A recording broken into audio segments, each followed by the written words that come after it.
It was your first novel. It was set in America. It's set ostensibly almost entirely in New York.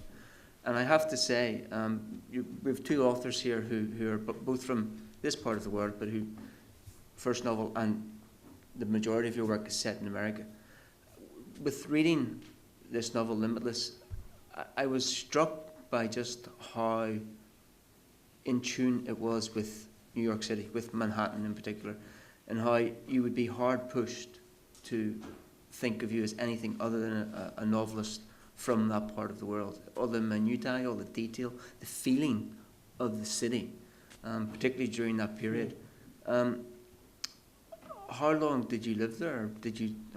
I lived there for about 4 years, in the 1980s, if you remember those, the 1980s. Yeah, well, there's a lot of cocaine use in the book, so I was just wondering. Yeah, I suppose. I was there at that time when cocaine was a huge thing, and that certainly feeds into the story. But I was young, I was in my mid-20s when I went, and I was kind of nearly 30 when I left.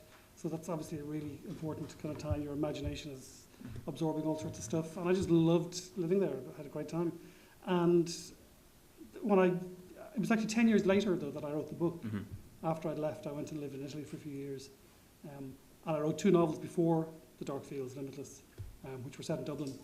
And nothing happened with those. And I think by the time I wrote The Dark Fields, I was ready to use all that kind of impacted material inside my head. I think that's probably why it's so intense. But I find it interesting that you have 2 authors who are both very comfortable without considering, not worried about stepping out of their environment. When we hear so often that if you want to write something, you write about it. It's easier to write about something. But America is what we know, I think. I mean, we both have grown up saturated TV, movies. A huge part of our imaginations. I mean, there's a huge English part as well that we in Ireland have access to.